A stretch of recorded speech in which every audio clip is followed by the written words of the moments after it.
What have you been doing, Dan? What have I been doing? I haven't been here in 3 weeks. You have not been here in 3 weeks. By the way, guys, I'm back. Casey's not dead. No, I was on vacation for a week. Like I think I actually said that in the episode I was last on, and last week never happened. So I'm back now. Mm-hmm. So what happened while I was gone? What have you been playing? And doing? I haven't really had time to play any video games. Yeah. I've just been doing projects and stuff for school. I've written 40 pages in the past 3 days. Mm-hmm. Yeah. I've been playing, just like casually playing Overwatch occasionally.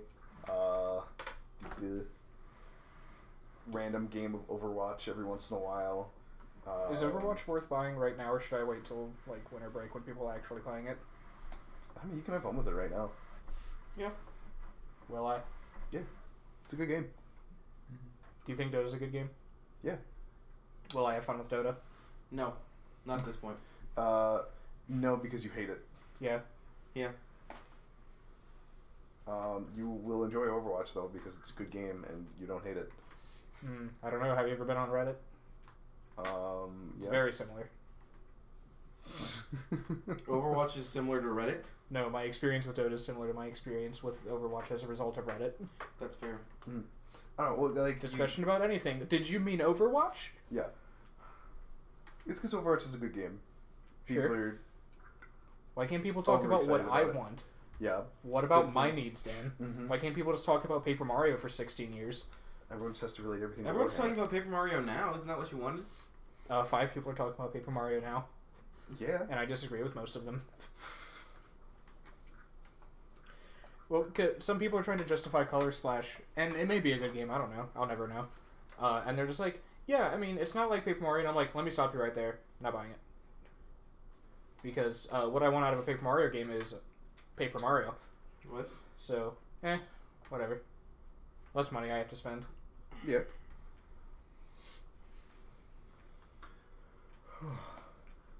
I'll hope that the community one day creates the series that I once knew and loved in a new glory. In an NDA form. Yeah, and it'd be available for one day before Nintendo cease and desists it. Mm-hmm. Exactly. And then you can only get it from VHS tapes from abandoned malls. That's the real dream.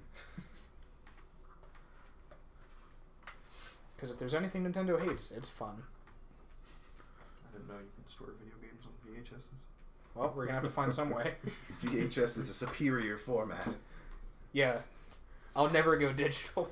I'll never VHS or bust.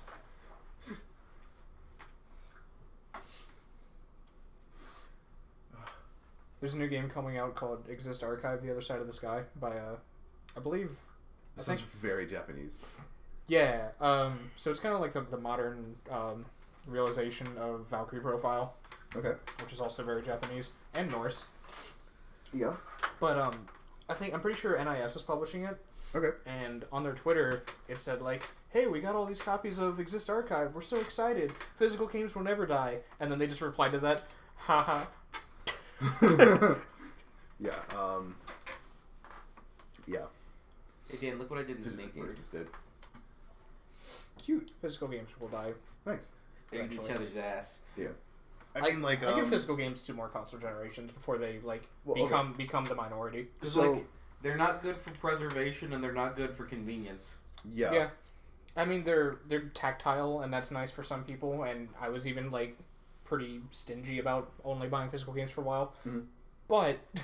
Like, there's a, the argument that people make against, like, online only is, like, ownership. That's technically true of physical games, too, though. Right. So that issue still occurs in physical games. And online does have, you know, if you go to, like, GOG or something, you can just get DRM free games, and then you do own them. We are not sponsored by Grand Old Games. Grand Old Games. So that was an issue people were running into when they were trying to talk about the legal means behind emulation. Yeah. Where, like, if you own the physical cartridge, you're allowed to rip the cartridge and, like, have it online as well to play on an emulator. Yeah. And that's technically not true, because you technically do not own the game. You just own the right to use it. What? Yeah. He wants my Connects, I think. I was like, well, there's a screwdriver. There's a dime. This box of screws. Yeah. Casey, I'm hungry. Give me screw. There's a mouse pad. Mm-hmm. There's some paper. That's high in fiber. It's great. 100%. So yeah, I'm switching over to digital. I think Yeah. just for convenience, and also things go on sale more frequently, and they're easier to store, and they'll never go away, and they can't be stolen. Yeah. I mean, like, Easier to move. digital can't is break. just superior Yeah. in every way. Yeah, I think a lot of why I didn't want to go digital was because I grew up console gaming until recently, so I was Yeah. used to only buying physical, so it was kind of like a hard to die habit. Yeah, like it was really hard for me. Getting into PC gaming was really weird for me because that was I got into PC gaming alone. Like none of my friends were PC gamers, and like so I was just like playing games on PC, and I just like didn't have any other like context to understand anything that I was doing. Or like people like talk about like PC gaming with really like my friends eventually later got into like TF2 and stuff like that, so I could Garbage game. Because you can run TF2 on a toaster. yeah, I mean you could No, you can't anymore. yeah It's so bad. That's a different discussion though. Yeah, a discussion I know roughly the same amount about. Because I got into TF2 like 3 days before it began to die. Which is kind of what happens every time I get into something. Yeah. I remember I bought Stella Glow for 3DS, and I was like, hey, this game was actually pretty neat. I wonder what else this company made. And it was Image Epoch, and I'm like, oh, they went bankrupt yesterday. Well, well never mind, I guess. that happens.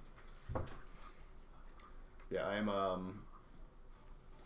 yeah, it was really hard to get over like not having physical discs because I just felt like when I bought a game off of Steam that I like wasn't buying a game. I was just like playing something that was not a game. Yeah. Just like the idea of just like a physical object that I like put in something as like the game that I had to play was like just really ingrained in me. I kind of have that issue with like, I don't know, there's a feeling of ownership when you physically like tangibly have the game. Right. That's not quite as present when you play digitally. It's just that But that it's- feeling's sort of a lie. It is a lie. It's, you know, it's just a natural feeling to have. Yeah. So it's kind of hard to break. Yeah. Okay, so it's 9 p.m. Welcome to Respawn Lounge, everybody. I'm your host, Casey Moore, with my co-host, Daniel Kemper. Casey Moore, and our guest, Jordan Crandall. distracted at the moment, but that's fine. We have some other stuff to talk about for the moment. So anyone who listened to last week's episode, we're not going to talk about it. That's not going to go on YouTube. That's just going to be lost to the abyss forever. Congratulations on that exclusive experience. Yeah, if you were here, congratulations. It's You're all like one or two people who were listening at the time. We'll be sending the MIB to ensure that this never leaks out in the near future. You all will be required to sign NDAs. Anton Yeah. Shkreli's gonna buy it for like $1 million and then hide it in his couch forever. Yeah. So never mind. I was gonna make a Night Vale joke, but I don't want to do it.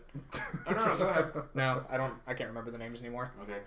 So the secret episode 4.5 is gone. It's gone. It's lost to the abyss. I told Dan to delete it. I replaced it with an MP4 of the Romeo plus Juliet show. It may or may not still exist somewhere on my hard drive. It just is now Romeo plus Juliet. Yeah. The one where they're in Verona Beach and a shotgun means a longsword. Anyway, this week's episode is Deus Ex, which is a predominantly PC. Well, no, Yeah. are they all on consoles in some form? They're all on PC. Well, yeah, I mean, they're all on PC. Aren't they all Every also on sing- consoles? Every single one. No. Deus Ex 1, I don't think ever came to consoles. Let me check. Well, Mankind Divided did, right? Yeah, Mankind Divided came out on consoles. Human Revolution did. Human Revolution came out on consoles. Invisible War definitely came out on consoles. And The Fall came out on... What game? Android. Dan? What game, Dan? came out on iOS and Android. All right, so that counts. So yeah, that counts. So it's still... I don't think Deus Ex 1 ever came out on... It did actually. Did it? We got... Oh, was Hold that on PS1 that it came out on? You know what it kind of reminds me of? What? The Fifth Oh, Element PS2. PS1 game. Yeah, that's right. It did get ported to PS2 eventually. Ooh, it looks kind of crummy for PS2. It reminds me of graphically and aesthetically, it reminds me of the Fifth Element game. Huh. Okay. Okay. Anyway. Interesting thoughts. All the same, still mostly touted as a PC game. Yeah. Typically superior on PC. Generally preferred, or most of its player base, I assume, is on PC. PC's got more buttons. Mm-hmm. Yeah, definitely built for PC more than anything. Is available on a variety of consoles, though, if that's your jam. It was made by, the first game anyway, was made by Ion Storm. Are they all made by Ion Storm? No, not even close. Because I know Human Revolution was at least published by Square Enix. Yeah. So pretty much no one from the original game worked on Deus Ex Human Revolution, but the original ideals of the designers who made the first Deus Ex were still in place, so that's why it turned out pretty well. Okay, so they still kind of recognize the integrity of what the franchise wanted to be. Hey Dan, what's Warren Spector working on these days? Warren Spector being the creator of the original Deus Ex. Yeah. He looks like George Lucas. A little bit. So recently... He's like anti-George Lucas. No, he's... Well, okay. Yeah, he's anti-George Lucas. He's good. He's good. So Warren Spector was the creator. He doesn't actually like to be called the creator of Deus Ex 1. There's a funny meme online you can find of an interview with him where he says, I don't like to be called the creator of Deus Ex, says Warren Spector, creator of Deus Ex. Is that an ethical thing, or does he hate the game? No. It was him and a team of like 4 other people doing all the creative decisions. Okay, and all so the he doesn't want to be singly the... Yeah. But that's the name everyone recalls. Yeah. Okay. Mostly because it's a pretty cool name. Yeah. Looking Glass was what he was working on when Mm-hmm. Yeah, he... Oh, he worked on Ultima. I had no idea. Yeah, that's awesome. He worked on a lot of the Ultimate games. Ultima Underworld was the MMO, System I think? Shock 1... Wait, what? Ultima Underworld was the Ultima MMO, wasn't it? Was the first 3D one. Yeah, Ultima Underworld is the 3D one. Which one was the... The MMO? Yeah. I do not remember which one is the MMO. Okay, we'll figure it out and do an episode on it later. Yeah, Underworld's really cool. I've only played 4. Yeah, after working on Looking Glass, he went to Ion Storm, made Deus Ex, made some of the Thief games, and then he went to Disney to make the Epic Mickey series. Oof. But now he's working on the Underworld remake and System Shock 3. So hold on, I just want to pull a quote out of this. When he got a call from John Romero to join him at Ion Storm, did John Romero have anything to do with Deus Ex? Yeah. They were both like in the very small field of video game designers at the time, so I imagine so. Because Iron Storm was founded by John Romero. That's interesting. Because from what I understand, Warren Spector has a good reputation. Yeah. Well, I mean, so John Romero. Okay, a little off topic here, but John Romero was a great game designer and developer. Right. He kind of fell from grace with Daikatana. Yeah, but I mean before that, everything he did with id. Because he was also behind Doom, wasn't he? Yeah. Yeah, and Doom's good. Him and John Carmack made Doom, which is amazing. I mean, him, John Carmack, and other people. Respect to Warren Spector and his wishes about crediting people for their work.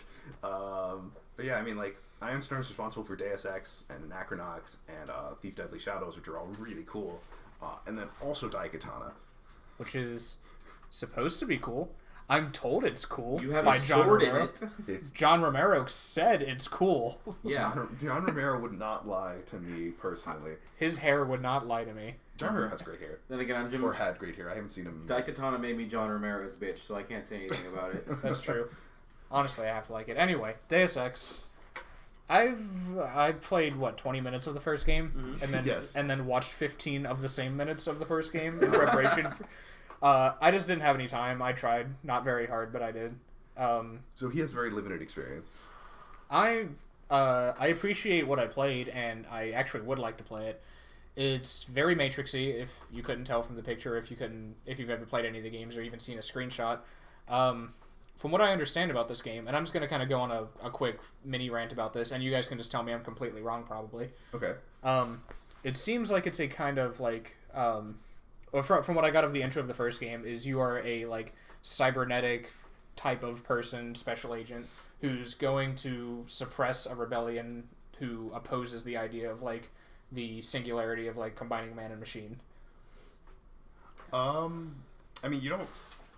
That's really... not what you set out to do. Yeah. As much. Well, I mean, you do I mean, like the first thing you do in the game is stop the terrorists. Right. Because you're in what? UNATCO. It's what? Yeah, it's their version of just the UN. Oh, okay. Yeah, But you're like the Statue of Liberty. Yeah, you're at the Statue of Liberty, like trying to stop the bad guys from blowing it up or whatever it is they're doing. Yeah. And it's I guess we'll describe the gameplay a little bit. It's a very, very PC game. The HUD reminds me a little bit of System Shock. That's weird. Gee, I wonder why that is. I'll let you figure that out. But yeah, it's very like you have a row that each block is assigned to a number key, or I think it's also on the scroll wheel. Yeah. And you have like scroll through. Yeah. you have like guns, soda, candy bars, crossbows, sniper rifles, EMP grenades, Anything you can etc. put in your Beer, inventory, wine, you can candy get to all bars. apart. Yeah, teddy bears. It's a basic like hotbar system. Yeah. Very similar to System Shock. Yeah. Yay. Developed And by it's Looking Glass. and it's a little bit stealthy. Reminds me of Thief. I wonder why that is. Yeah. So yeah, actually, now that I say that, it does seem like it's kind of a culmination of a lot of Ion Storm's other works. Yeah. Did this come before or after all of those? After. I'm pretty sure. It was Looking Glass was an offshoot. No. Ion Storm was an offshoot of Looking Glass, which Looking Glass did the System Shock and Ion Storm. Uh-huh. And before that, Ultima Underworld. So that's why System Shock's so similar to Underworld. Okay. So yeah, it's kind of a tried and true, but like pretty well polished especially for its era, which was again 2000. Graphics are terrible for the time. Graphics are straight up butt, but which is why I said it reminds me of the Fifth Element game, which was like a fairly similar. No, not really. It's aesthetically similar. It doesn't matter. I don't want to talk about that game. Oh, also, just verified. Thief, the Dark Project, which is the first one, came out in 1998. Deus Ex 1 came out in 2000. Okay, so yes, this is a little bit of a culmination of the design philosophies behind Ion Storm's other games. At least it seems that way to me. Not that I would know. Having played 15 minutes. I'm an expert, obviously. So, it controls fairly well. It's kind of a stealth action, kind of an RPG. Yeah, it's an RPG. Yeah.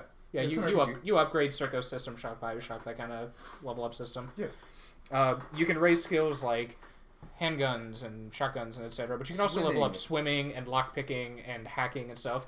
And you can like progressively open up several different ways to go through all the levels. I think you once told me that there's a level that you like can play through it normally, or you can just like swim and beat it in a few minutes. Yeah. Like the second level, there's a door you can get a code to unlock like really early on, and there's just this huge tunnel that's underwater, and you say swimming. When's that ever going to be useful? Maybe on the second mission to skip most of it. Yeah, and when he told me that sounded kind of odd because I'm like, well, no, I don't. I'd rather play more of the game, but the game is kind of designed around that kind of like. There's not really a right way. Like you start in one direction, and there's like 50 branching ways you can beat the entire thing. Yeah.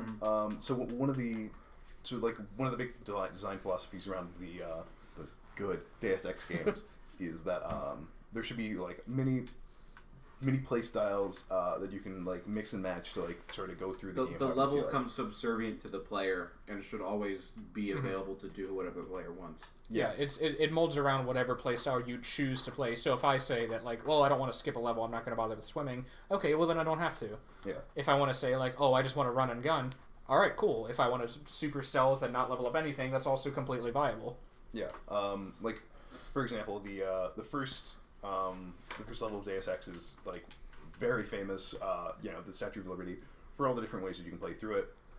Immediately at the beginning of the game, you're given I think 3 or 4 weapon choices. Yeah, it's mini crossbow, sniper rifle, and a stun gun, which is beyond useless. It's terrible. I use the stun gun because I kind of like it, but it's really bad. And you have to tase them like 4 times in the back without being detected for them to go down. Whereas with the sniper rifle, you only have to poke them in the back 1 time. Yeah. So and like one of the big ideas is you can always stealth your way through, shoot your way through, talk your way through, or explore your way through. Talking doesn't always get you the entire way, and neither does exploration. But like either of those or both of those can be used to like get around a lot of the potential combat or stealth, if that's the way you want to play. And it kind of reminds me of a little bit less shallow version of Mass Effect. And don't get me wrong, I like Mass Effect, but Mass Effect is kind of like, oh, well, you can talk your way, but it's this two very distinct branches of every decision. Whereas this seems like it's much more malleable, and it's much more up to the player, and more based on physical input rather than just choice selection. From gameplay, Mass Effect is just, if we're comparing the two, Deus Ex, but without the exploration. Because you can talk your way through linear stuff, and you can talk your way into getting more and better weapons in Mass Effect, but that's not central, and that's not necessarily the way you beat a level. Yeah. Mass Effect's still a great game, but I think it's not nearly as like mechanically deep as Deus Ex. Speaking of mechanics, one thing I would really want to talk about in regards to Deus Ex, and this is one of the earliest games I saw do it, was that your weapons are absolutely fucking garbage. You don't know how to aim them. But I love that. You can level them up to get better. The thing is, they don't actually make the guns better.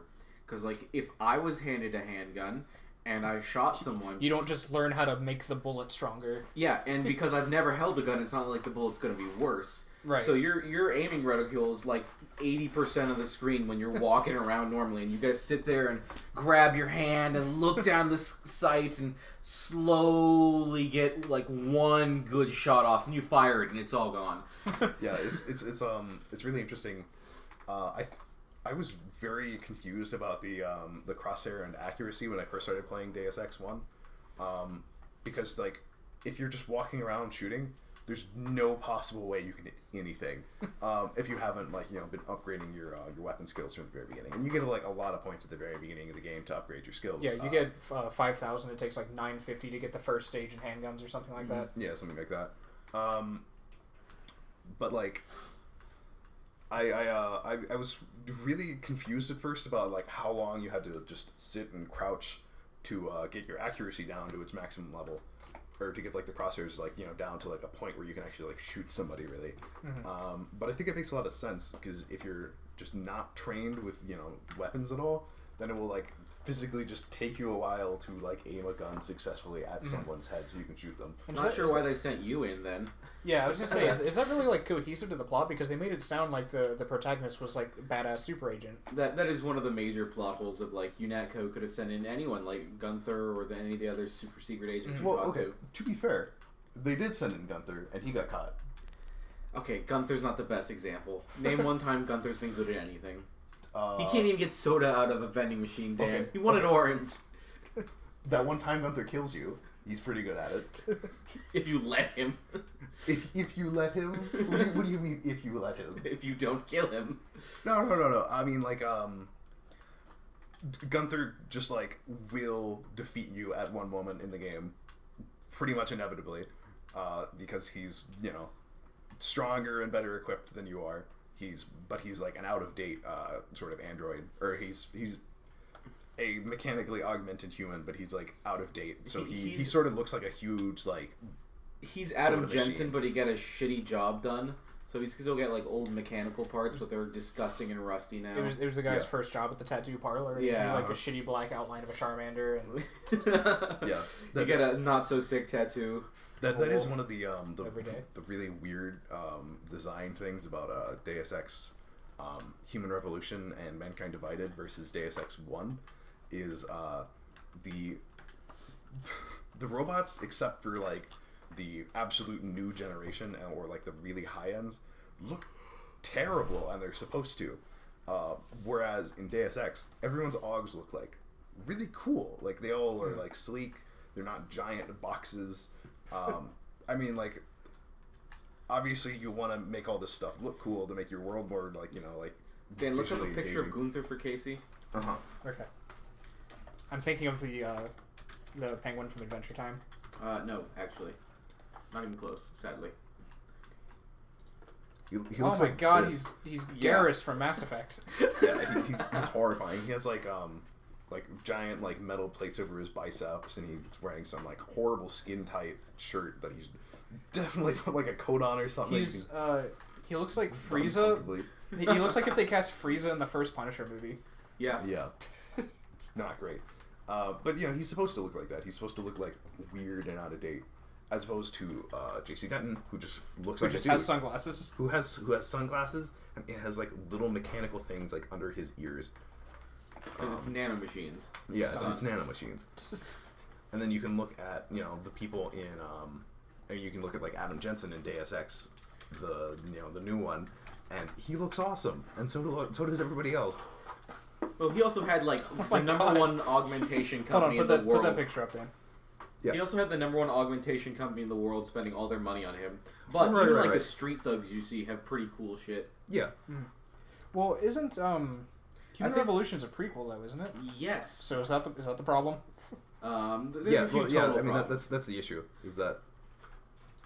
Oops. The number one thing that I think Human Revolution missed out on when trying to connect up to the original Deus Ex is I think you deleted it then. All of their augmentations were pretty much just prosthesis. Meanwhile, if you look at those pictures like Gunther, it's just a mess. Nothing is safe. He's just got robot parts everywhere in like small quantities. There he Instead is. of Adam Jensen's marvelous abs are left untouched. God, he's beautiful. Look at him. Oh my God. What a handsome man. Yeah, he doesn't have his sunglasses on. Yeah. Actually, does he? Oh, he's even got like the sexy like scar across his eyebrow thing that he's not that worried about. Dan, can you find a picture of him in the first cutscene where he dies? Oh, does he have his sunglasses how then? handsome he is then? Yeah. Okay. Keep talking while I get this up. No, Dan, I'm excited for this. You've already swooned me with Adam Jensen. I guess I'll pick it up then. So one of the major tonal differences between Deus Ex, the new one, 2008, and 2000, everything's really fancy in the new games. Like, really nice looking. And it's very yellow. Yeah, it's very yellow, but not even that. There's just, like, architecture everywhere. Detroit has massive architecture. There's weird cyber structures, things like that.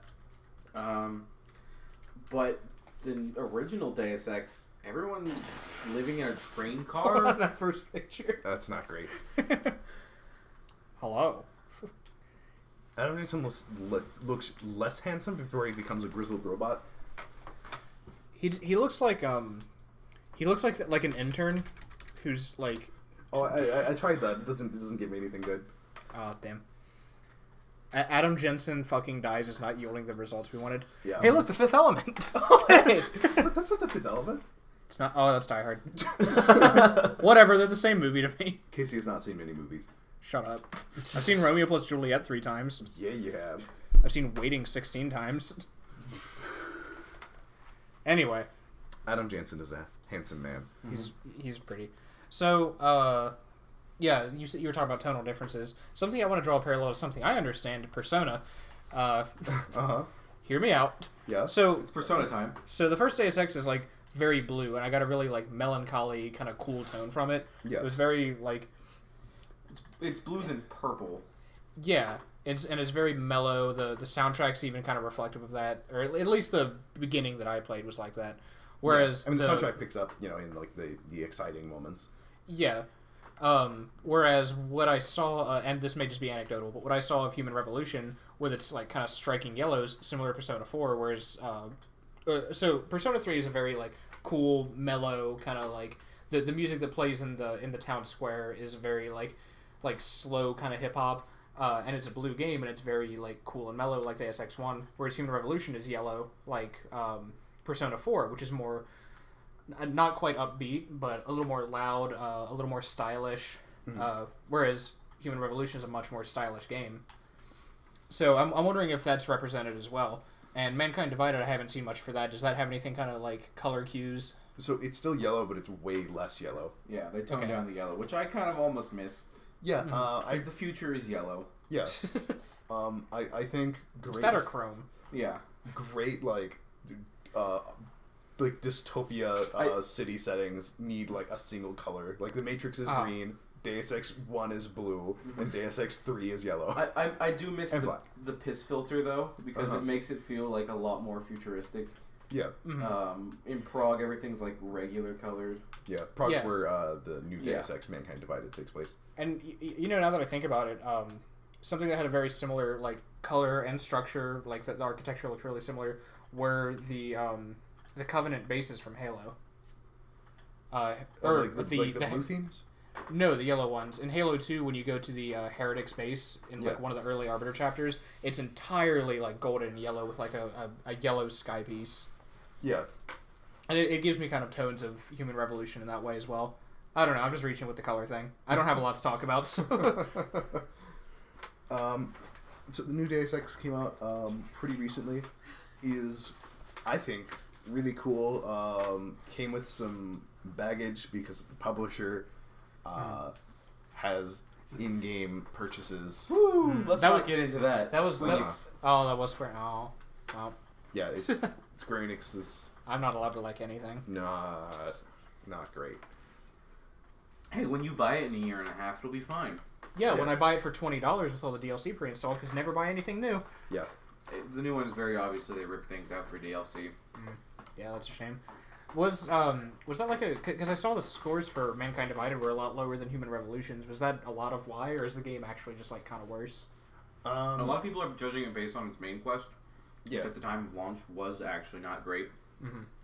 Because the main quest in Deus Ex Human Revolution, 2008 one, you're a bodyguard, and your company gets invaded, and you shoot the terrorists, but then they send in a super mechanical augmented guy, and while you can take regular dudes, you can't take fucking RoboCop made of muscles. Yeah. Yeah. So he smashes you through a wall, he fucking dies, which doesn't show up on an image search.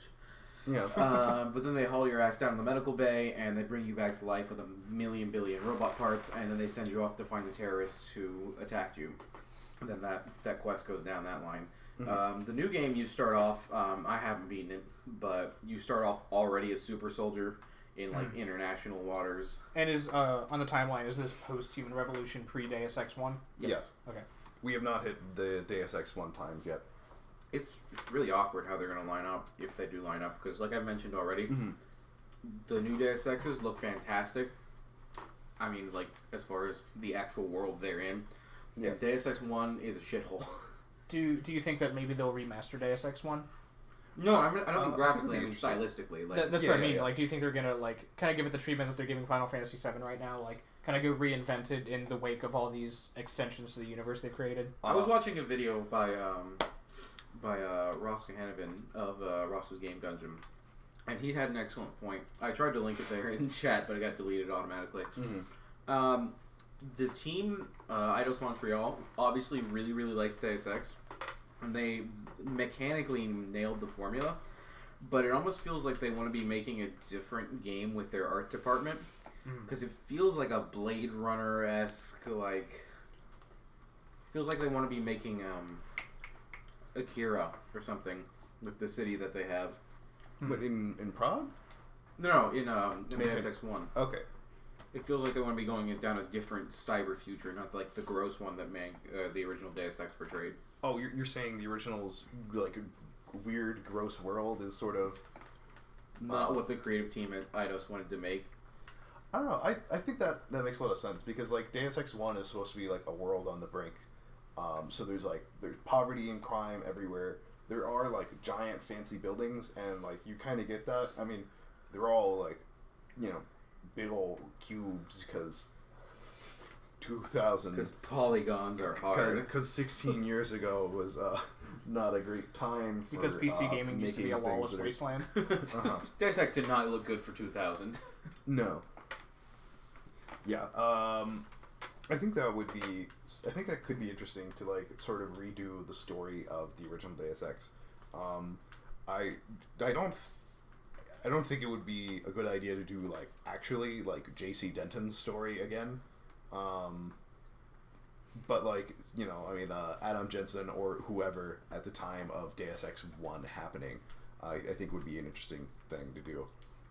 Oh, so you're saying Eidos or whoever owns the rights at the time finally joins up the timeline with another storyline that's happening during the events of Deus Ex 1? And maybe just draw some parallels to it. Like maybe you see J.C. Denton for a brief time or something like that. J.C. Denton just shoots you in the face and then says, "The bomb."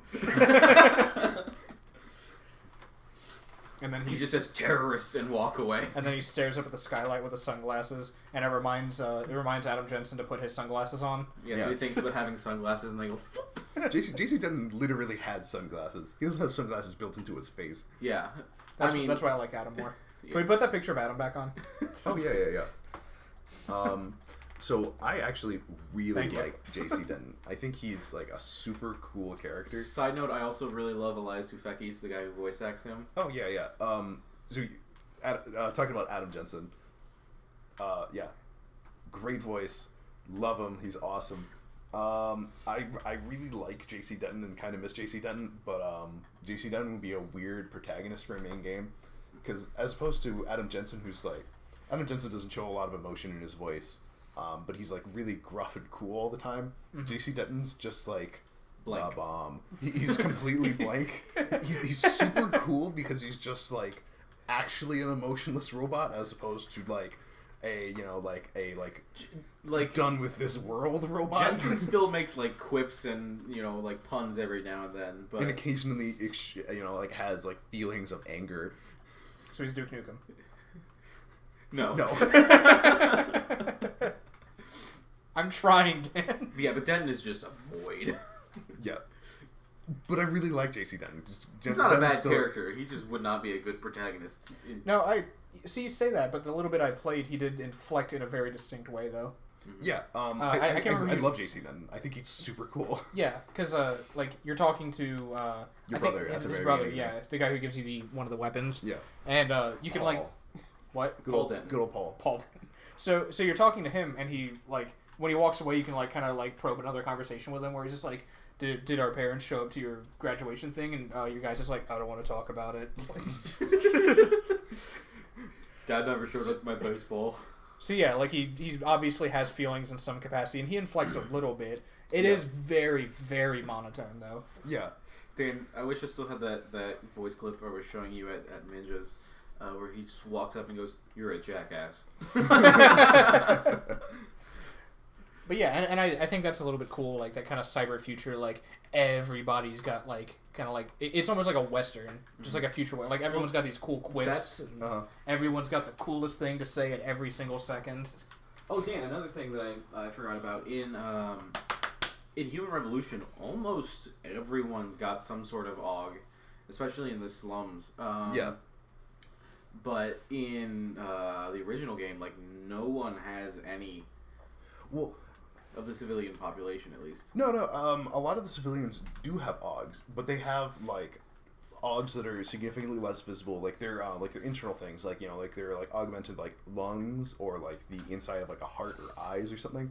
A big point of Deus Ex 1 is that you need this drug that I'm blanking on the name of to not reject your. You talking about Revolution?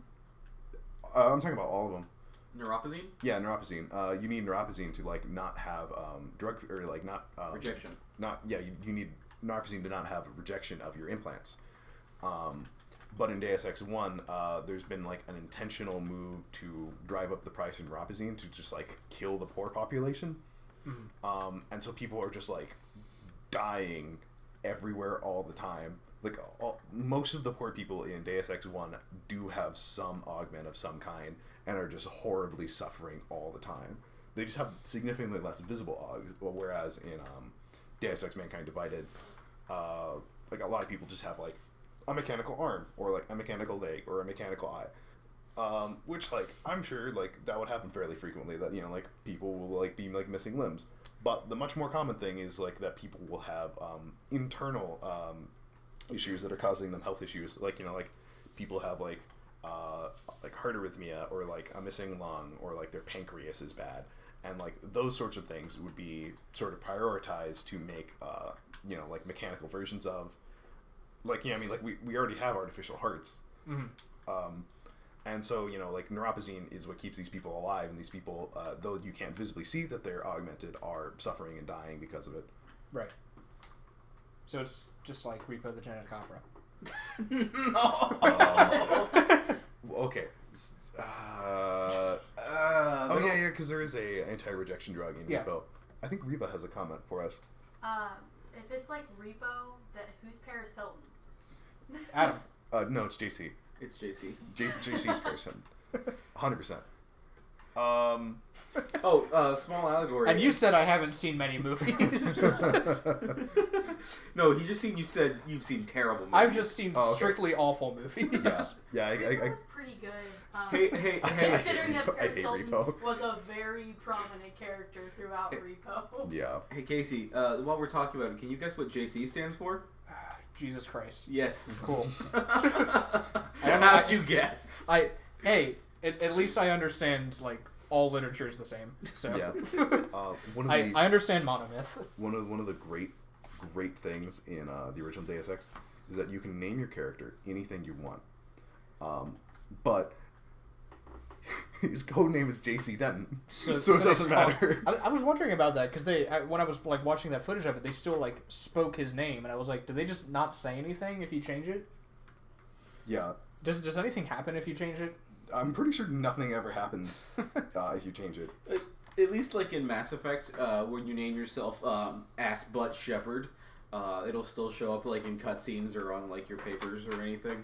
What was that game that came out recently that they actually do like?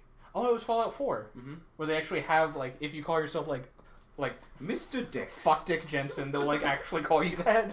Yeah, But only in like 4 locations. I just want to make like I want to make a character named like Cardinal Dick or something like that. Anyway, I've seen footage. It was just like a 6-second vine of your personal robot coming around the corner going, Mr. Fuck, Mr. Titties, Mr. Ass, good day. yeah. It's Fallout. That part of Fallout 4 was pretty great, and that's all I've experienced of it. so is Deus Ex just Fallout? No, Okay. No. Is it closer to Fallout or Repo the Genetic Opera? don't make me answer that. Yeah, you know the answer, and I'm not going to answer that question. Okay.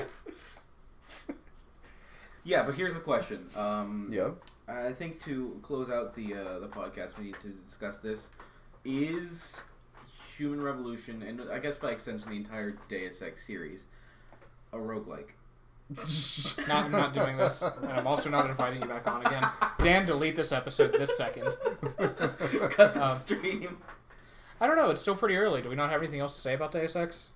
I mean, I don't. But I could talk about the Matrix. Which is the exact same thing. 100%. well, what I did, 100%. I also haven't seen The Matrix, but Yeah. I exist in pop culture, so I know The Matrix. Riva has also not seen The Matrix. To people who have never seen The Matrix, same thing. To people who have seen The Matrix, very different. So the Matrix is also a Jesus allegory, though. So Yeah. But and you're literally Jesus Christ in Deus Ex 1. That's his name. Not Jesus Christ, but literally Jesus Christ. literally. It's just First, L, middle. comma JC Denton. Yeah. So what are there any other pop culture parallels you can draw between Deus Ex? Like Between Deus Ex and anything else? yeah, like I don't know, Paper Mario, something I know about. One thing I do want to mention, and again I'm pulling this from Ross, so go look him up. But Deus Ex came out in the same year as the original Half-Life. Yeah. Which is a reference point because Deus Ex sold like 200,000 units over its retail span. Meanwhile, the much more linear scripted game Half-Life sold, what is it, like 2 or 3 million? It was a huge retail success because it had good advertising and all that. Oh, yeah. But that also kind of killed the Deus Ex franchise, and by extension, immersive sims like Thief didn't get a sequel. System Shock didn't get a sequel. Was that because they just weren't as successful? Because like 200,000 is still not a small amount of games to sell. Yeah. But was it just like in comparison to But like what they thought Half-Life, the market was Half-Life going? changed the design ethos to having a lot more scripted content instead of sending all your resource time to make 18 different systems for every NPC or whatever. Yeah. It was just more successful, so like the focus went to doing that. Now, Because more money. Do you think that had they made, let's just say they made a Deus Ex 2. Let's just say. Theoretically. Not just Deus Ex 1 and Deus Ex 3. So if they had made a Deus Ex 2 in the exact same design philosophy of 1, I don't know, did they? I don't know how far this joke goes. So the joke is Deus Ex 2 Invisible War, the one we don't talk about, is actually made as a linear first-person shooter. And it's terrible. And it didn't sell very well either because everyone thought it was really bad, because it is. So, but And do also you it was... It was a PC game that was restricted by the console development, so there's loading screens everywhere. The textures are super low resolution because it was an early Xbox game trying to get the Xbox to sell more, so no one knew how to utilize the hardware at the time either. Yeah.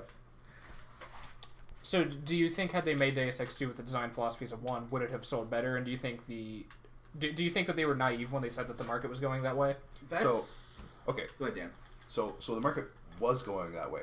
There was a market for linear, like, really, like, cinematic first-person shooters. Look at Call of Duty came out at the time. Right, but do you think that those two couldn't have coexisted? So the mistake is these linear first-person shooters sell well because they're good. Making a linear first-person shooter is not enough to make money. You also have to make a good game. But if you make a good game, even if it is in a niche genre, you'll still probably sell pretty well, as long as the genre is not, like, completely niche. Was Deus Ex 1 considered a commercial failure by any means? Because that doesn't sound like it at all. Like, it did pretty well. I mean, like, It did comparatively bad, but it definitely made profit. Yeah. Sure, but games come out now and sell, like, less than 100,000, and that's still considered a success. So do you think that they just kind of jumped the shark when they made that decision?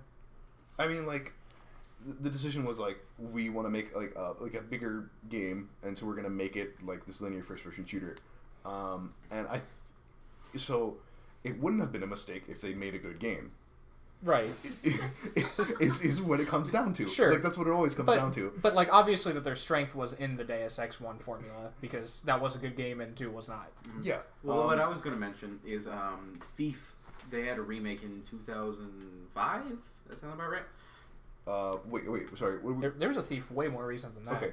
So are you? Well, no. I'm talking about around that time era when 2 came out. So there was a Thief in 1998. There was one in, like, 2000 something, and there was one in, like, 2004, which was the Dark Project, which is sort of controversial because, like, some people don't like it. I like it. I think it's really cool. Yeah, but that's a reference point for a game in the Deus Ex formula. Yeah, Deadly Shadows was 2004. Yeah. But that also wasn't too much of a hit. It probably made profit, but it wasn't a market-shattering like Call of Duty or Medal of Honor at the time. Sure, and do you think that maybe that was their mistake, was trying to match the direction that games were going instead of maintaining what their obvious strengths were? Also, because and just like retrospectively, had they just made Deus Ex 2 in the same light that they made Deus Ex 1, even if it wasn't as big of a commercial success, like looking back, that still probably would be like a positively received and like well remembered game. Which, also, doesn't mean anything when they're trying to make money, but it's a lot easier to make a really good linear game versus a really good non-linear game or immersive sim, which is the like your Witchers and your Thieves and games where there's a lot of systems set up and not so much events. So like your guards and how you interact with them, and they all have their own rules they follow. Yeah, it's really hard. Yeah. Yeah. Well, do you think that Ion Storm had it in them to make a good linear first-person shooter? Yeah, I mean, like, they could have. I just think that they failed to. Like, I mean, like, I mean, was their folly doing that, or was their folly that they didn't have the capacity to create a good game in that way? So, I don't know what all, like, went into why they chose to make a, like, linear first-person shooter. I think that like, I can't, like, speak for their mindset at the time. They had to make it for Xbox because that was the only way they were getting money. Yeah, and sure. Also, they experimented a little too much. Like, the writing's not very good because they tried to do, like, edgy. Also, it's, like, pseudo, like, that Uncanny Valley HD where everyone's faces are, like, super well-textured but on really low-poly faces and the eyes don't go anywhere and they all look dead. Oh, like Final Fantasy 13 low poly dog. Sure. Dan knows what I'm talking about. I know exactly what you're talking about. Oh, my God. Can we get a picture of Final Fantasy 13 low poly dog? It's very important. Oh, that one. Oh, yeah. See, you knew what I was talking about. So the reason I ask is because holy shit, It looks even worse than you remembered. oh my god. Hold on, we'll come back to this. This is important. Oh His name man, is Truffles. this was a game from 2013, I think. Yes, yeah. It's a Truffles 2013. Was it like a level of detail that never loaded in? No, that's just what he looks like. Low Poly Dog is, oh man, he's a national treasure. Mm-hmm. So, Oh, he's beautiful. so Human Revolution and I believe also Mankind Divided are kind of a return to Deus Ex 1 roots, though. Yeah. So, They're designed the same way the Deus Ex 1 is designed. Mini paths through always. yeah. Except for the boss fights. Except and a lot of the Human levels Revolution. and mechanics are actually better in the new games, but Yeah, I mean, like, Well, they should be. we've we had, can do like, mechanics a lot better in 2016. Yeah. We've had 16 years to learn how to make games since Deus Ex 1 came out. It So- should be much better. So, now even though they did, like, even though the folly was that they made a bad game with Deus Ex 2, had they made a good game, like, say equally good to Deus Ex 1, do you think that still would have been, like, kind of problematic because they're As kind of a, like... as a linear first-person shooter. Yeah. So Because that'd be kind of like homogenizing the genre a little bit. And I feel like fans wouldn't look back so fondly upon that, even if it was good. well, okay. So I think people would be mad at it at the time that it came out for being a different game, because when a genre or when a game series changes like genre like that, people are always mad about it because this isn't the game that I wanted because it's different. Yeah. Because there is that expectation when a game has a title and has a theme, you think the next one is going to be similar. Yeah. And when it's not, you're upset because you had an expectation. And people were mad about Human Revolution like up until when it came out, because they thought like this game's different. But then like They thought it was just going to be another Invisible War because of how stylistically different it was. yeah, one of actually the greatest things that happened for Human Revolution was that a part of the game leaked online, and people played it and thought it was awesome. They had a lot of fun with it. So public opinion started changing, and the game was able to release to positive public opinion and was able to do well. As therefore sell well. Yeah, sell well immediately, which is very important. Mm-hmm. Because post-launch sales usually aren't as important as pre-launch sales. So it sounds like you don't necessarily think there's an issue if a game changes genre as long as it's good. No, the only thing a game has to be is good. I mostly agree. But for example, like Fire Emblem has clearly changed direction and is very much different than it started. Even though many would argue that, say, Fire Emblem Awakening is a good game, and even if I admit that it's a good game, I don't really think so, but let's say it is. Let's say it is for the sake of argument. I still think that's problematic because Fire Emblem had something that was unique to it, and when that series changes something else, that's lost. Well, okay. So the issue is that like there is like that niche genre, or like that niche that's gone, or at least like not being. It's not here right this second. Yeah, it's not here right this second. But the game that came out is good. Sure.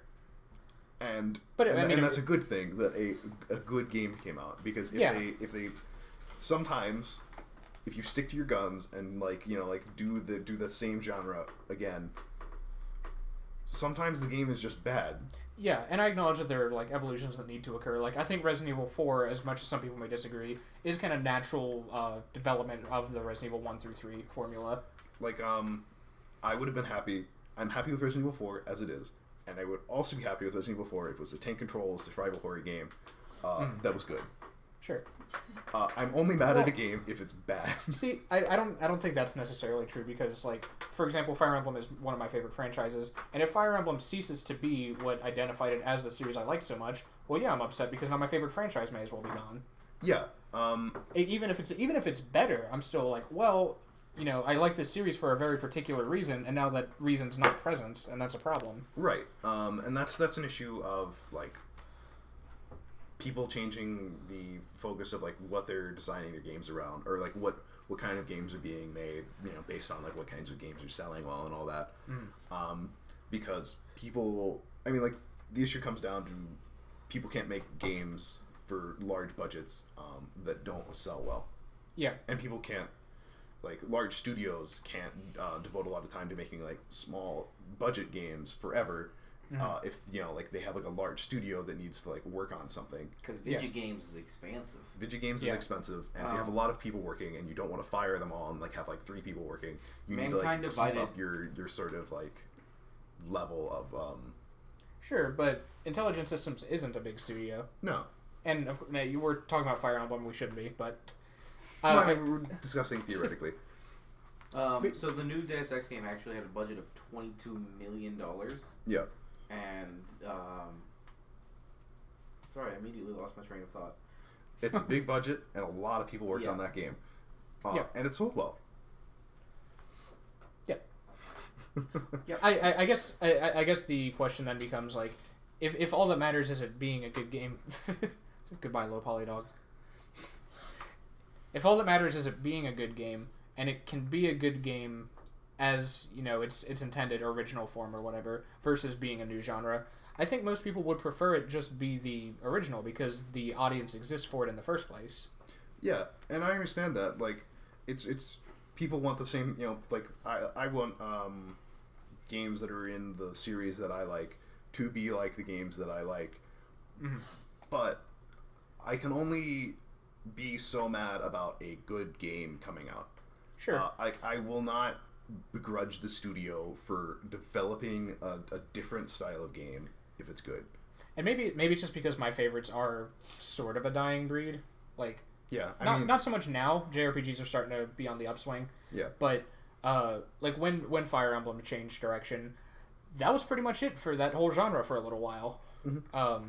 You know, it went less SRPG and more just on a grid JRPG basically. Yeah. And, you know, eugenics simulator, which was, you know, kind of fun, and it had good qualities and was decent in its own right, but it still was not the original game, and it didn't have the same design philosophies that I was buying that series for. And as a long-term fan, even if it's a good game, even if it's a better game than the originals, I still feel kind of cheated by that. If it's a natural evolution of it, and like Resident Evil 4, we're seeing, like, this is just how that series has to go in order for it to continue existing as a series, that's a little different. An interesting thing that we can bring back up later on another episode is that the new Resident Evil is much more a horror game. Yeah, it reminds me more of Grim Dawn game. than Resident Evil 5. Grim Dawn? Am I thinking of a different game? Grim Dawn's the one where you fight you have the... Grim Dawn's like Diablo 2. Which one am I thinking of? I have no idea. What are you talking about? Give me more context. Okay, it's a... No, it was... Shit, what was that game called? Which one? Came out in 2014. Horror game? Outlast? No, action horror game. People compared it very distinctly to Resident Evil 4. Evil Within? Yes. Oh, okay. I know more about horror than Dan does. Yeah, Evil Within had its issues, but was like pretty much just Resident Evil 4. Yeah. So and that's something interesting too. Like, should a series like cease to fulfill its niche? That's kind of the beauty of independent developers now, is that they kind of come through and take up that mantle and assume those niches upon themselves. Yeah, I mean, like, Mighty Number 9, while not a good game, came out and kind of fit the Mega Man sort of genre of game. And games will come out, and games will continue to come out that like meet these genres. Mm-hmm. The amount of games and the quality of these games will vary over time because people will become more and less interested as they occur. Yeah. But most of these genres won't really ever die forever, I don't think. They just become more or less popular. Like even like weird old genres have sort of come back through indie developers. Like there's a lot of classic CRPGs are making a comeback. Yeah, like, with Divinity and... Divinity is not a CRPG. It's a turn-based RPG. Okay. There was one that came out recently. I kept wanting to say PlanetSide. It's Pillars of Eternity came out really recently, and Torment Tides of Numenera is coming out very soon. Mm-hmm. And those are pretty quality-looking games. I mean, and we're seeing the first one actually is really good, as I can verify. Yeah, and we're also seeing the revival of things like the Banjo-Kazooie style collectathon with A Hat in Time, and we're seeing a return to the, I'm remiss to say Metroidvania, but I guess Igavania is more accurate because Koji Igarashi is actually working on Bloodstained Ritual of the Night. Mm-hmm. So, yeah, I agree. I don't think these genres ever die, even if whatever series or franchise was originally creating them ceases to do so. Yeah. Because even when Fire Emblem started to kind of lose its like original Shoujo Kaga, I think was the guy's name who made it originally. Mm-hmm. Even when he left and the series changed direction pretty dramatically, the Tactics Ogre series kind of took over what it was trying to do. Yeah. And Deus Ex's like, sort of genre is not going away, as we've seen with the Deus Ex Human Revolution, Deus Ex Mankind Divided. It was gone for a little while. At least it's in coming the... back. Yeah. Also, Riva. I think what you guys are talking about with games moving away from their sort of scripted niche, or like their known brand, it'll be something really interesting. Like, I want my water. oh, okay. With the new Zelda game coming out, whenever it's coming out, for something to like look at, because I wonder then what the uptick in indie games is going to be that follow the traditional Zelda path. Because we're already kind of seeing that too with Hyper Light Drifter. One of the interesting things is, or one of the interesting comparisons I've seen is the Darksiders series is actually a lot like many of the Legend of Zelda games. First one is. Yeah, and the first one is. And like, so these games and these genres and these niches, people care about them, people like them. People will make games for them because people who like games often make games. There's a reason that this is Zelda's 30th anniversary as a series. Yeah. And to almost contradict what I was saying earlier, I really like how Breath of the Wild looks. I think it looks awesome. It's wildly different from other Zelda games. It's phenomenal, and I can't wait to see sort of... Any picture of the NX. Yes! I can't wait till we're confirmed that the NX is not the new Papa John's pizza box. Any picture of the NX, any specifications of the NX, if the NX is its actual name, if Reggie Fils and me is going to deliver it to my house personally, because that's what I want at this point. Yeah. It's interesting because it does have such... It looks like a positive appeal from Zelda fans. I wonder how hard people are going to try to tank it, because that's... Well, yeah, because it is like what I was complaining about with Fire Emblem. It is very different, and people who wanted the Zelda niche aren't getting it in this game, probably. Yeah. But at the same time, yeah, if it's a great game, then I agree with you, Dan, that it should also exist. However, I'm not a Zelda fan, so if that series changes and completely dies, it means nothing to me. I'm not a Zelda fan. This is the man with a Zelda tattoo on his Shut up. arm. I liked 3 Zelda games. Yeah. But the point is, like Resident Evil 4, I'm not a fan of the original 3 Resident Evils, so I had no problem when they completely changed it. Yeah. I like the other Resident Evils, and I also like 4. Mm-hmm. I like Fallout 1 and 2, and I also like 3 and New Vegas, because they're all just good games, despite being of like very different genres. Yeah, but I think the trend in these games is that they are kind of in some way preserving the intent behind the predecessors in the franchise. Like Breath of the Wild, I'm seeing a lot of parallels to the very first Zelda and A Link to the Past in it. So it's not like it's completely denying its original philosophy or anything like that. It's still representative of the Zelda series and its roots. It seems more like this was the natural development that just got kind of like pushed aside for a while they fucked around with motion controls instead. It's the poor Wii, I don't think really could have handled whatever. Twilight Princess was good. Twilight Princess is good if you like really empty spaces and horses. Hey, Ocarina of Time is literally 4 things in the overworld. I don't want to hear it. Yeah, but Twilight Princess feels just very different. And this isn't really a Zelda. And there were a lot of people who felt negatively about it for that. And there were a lot of people who felt negatively about Wind Waker. And like you said before, in retrospect, people really like both of those games now. Yeah. At least I think that's the general opinion now. It changes every couple of years. People get over it. It's a good Twilight game. Princess and launched and loved Skyward Sword, and then they realized, wait, Skyward Sword's terrible. Yeah. Leave Skyward Sword alone.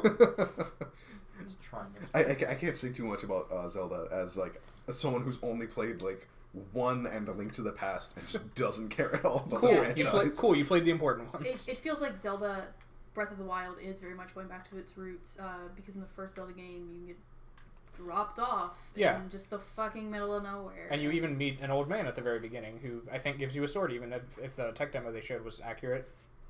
Yes. I mean, it's hard to tell because they said that the tech demo is very different. It looks very empty because they ripped out a ton of people and stuff. Yeah. So it's hard to judge how much it's going back to its roots. But I think it's maybe Zelda's going to push other franchises to kind of do the same thing. Yeah. So I guess I do agree with you, Dan. As long as it's a good game, but I do think that there is value in at least preserving some of the original design philosophies too, just to not alienate the original fans. Because Zelda Breath of the Wild still looks like a Zelda game to me, and it still seems like a natural evolution of the series. I mean, like, I think I'm kind of an extreme opinion. A game could include a message at the beginning saying, "We hate everyone who likes all of the old games," and if it was still a good game, I wouldn't care. I think the rest of the world disagrees because that exactly happened in DMC. It's one of those things where I think a lot of people feel this would be a good game if it wasn't whatever game. That's how I felt about the second, or I guess the third, but everybody fucking hates the second Blair Witch movie. Oh, yeah. The one that just came out, Blair Witch, was a good movie. But it was not a good Blair Witch movie. No. So I feel like that's where like a lot of I think there was some discourse with that too. Like Final Fantasy 13, I think is a decent storytelling and visual marvel, not great Final Fantasy game. And I do think that attaching that title to it does carry an expectation, and I think it also carried just kind of an appeal to fans that it just was never going to achieve. Yeah. And I feel like the backlash was inevitable. Yeah. Oh, yeah. Of course. Like, I don't think there's anything wrong with people expecting a game that has a name to be like other games that have the same name, because that's a pretty reasonable assumption, I think. Yeah. Are you talking more retrospectively, like if Invisible War was good and people hated it at first, and you would look back and be like, okay, but it was fine. Yeah. I mean, like if Invisible War was good, people would have hated it anyway. People would have been mad when it came out, and then they would have gotten over it. And now we would look back and talk about how great Invisible War was, and we would say, how did people ever dislike this game? They were just being whiny babies. Yeah, and especially now there's so many games coming out, and like indie development like basically lets anything happen. Yeah, which is great. Yeah. I'm not really worried about genres that I like disappearing forever. Maybe disappearing for a couple of years, but eventually a like-minded person is going to take that mantle up and do it themselves. Yeah, I mean, like, people are making, like, classic, like, roguelikes still. Well, remember What's a roguelike, though? In our very first episode, we talked about Maldito Castilla, which was a result of someone saying, there aren't enough games like this, fuck it, I'll do it. Yeah, the guy who makes them, Loco Molito, just loves classic arcade-style games. And decided that he would make one because there weren't enough. And that was the design philosophy behind Mighty Number 9. Problem obviously was, but beside the point. But yeah, like, and that's kind of like the purpose of indie development, it seems now too, is like, I think if Human Revolution never came around, somebody else would have made a new Deus Ex style game. Yeah, of course. Because we haven't seen anything like... we've had Super Mario Galaxy, but I think that's a little bit different than Super Mario 64. So we're getting that collectathon kind of vibe from A Hat in Time and Yooka-Laylee. Yeah. Because Banjo-Kazooie kind of abandoned its own mantle, so now someone else is going to do it. Yeah, which is fine. Castlevania is like functionally dead, so Keiji Inafune went to crowdfunding, and not Keiji Inafune, Koji Igarashi went and did it himself. Yeah. And that'll hopefully be great. We'll see. Cool. Anything to add, Jordan? Nope. Okay, cool. Y'all hit it. Alright, so, in summary, Deus Ex. I think you've sold me on it. I kind of want to play it now, actually. It's a great game. I wanted to play it anyway, but now honestly, I just want to play Human Revolution. Deus Ex 1 looks really cool, but it's a little before my time. So, okay. Deus Ex 1 is a fundamentally good game. Yeah. I think no matter when you play it, it just is a good game, and you will enjoy it because it is a good game. Yeah. I think I like it too. I just am much more excited for the stylistic approach that Human Revolution looks like it has. Oh, yeah. I mean, I really like Human Revolution. And I think you will also really enjoy Human Revolution because Human Revolution is just a good game. Sure. But Dota 2 is also a good game. Yeah, I mean, like... And I hate it.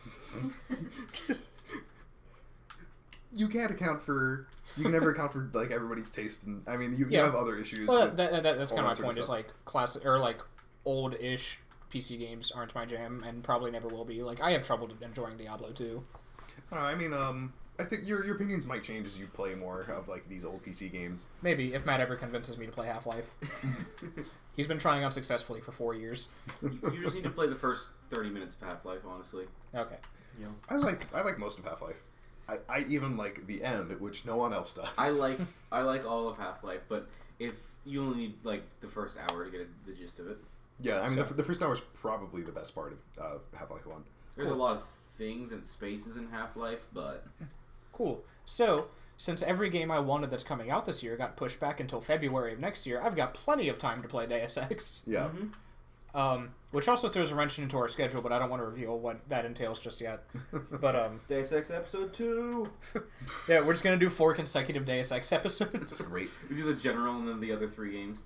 You ready to talk about Invisible War for an hour tomorrow? So yeah, I'm probably going to play them. They all sound really cool. You sold me on them. Yeah. I got to draw a few Persona parallels, so I've done my God's work for the day. Wait, quick, Paper Mario, how does this fit in? Okay, how's this game like Paper Mario Day?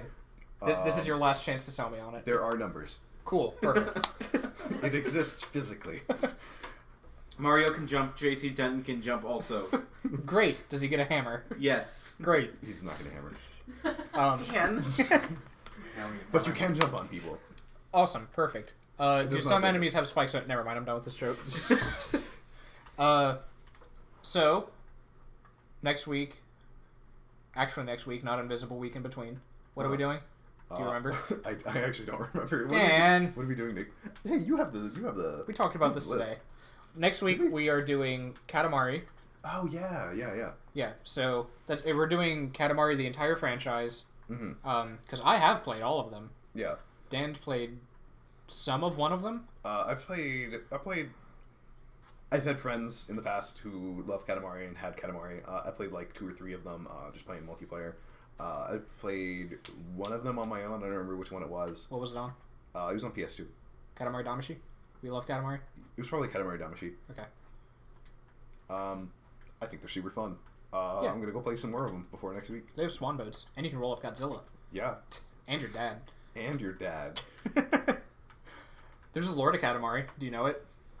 You're gonna roll up stuff and then make a star. I want to roll your... Anyway. Next week, we'll talk about the lore of Katamari. I think Lucas told me he wants to be on that episode. Yeah. Lucas and Riva might also be joining us because Cool. she also likes Katamari. Momo. Great. I'm glad somebody else likes Katamari other than me. All right. If you want to reach out to us, you can get to us on Twitter. We're at @respawn_lounge. We also have respawnloungeofficial@gmail.com. I think only Pip's still watching, so if you have any complaints, just tell me tomorrow. And I think we're good. One other thing. You can also contact us JC. At jcdentonsabs at hotmail.com. Darn. At hotmail, M-A-L-E. Or you can contact us Truffles. at this dog. Truffles. At Truffles. lowpolydog@gmail.com. Yeah. Just stick your mail in his mouth. Don't worry, it'll stay there. As he just creaks as he shuts the contraption that is his mouth. He just bounces back and forth. He just vibrates down the street. It's great. Good night, All right. everybody. So long, Space Cowboy. Good night. I love all of you. Great. What's a roguelike, Dan?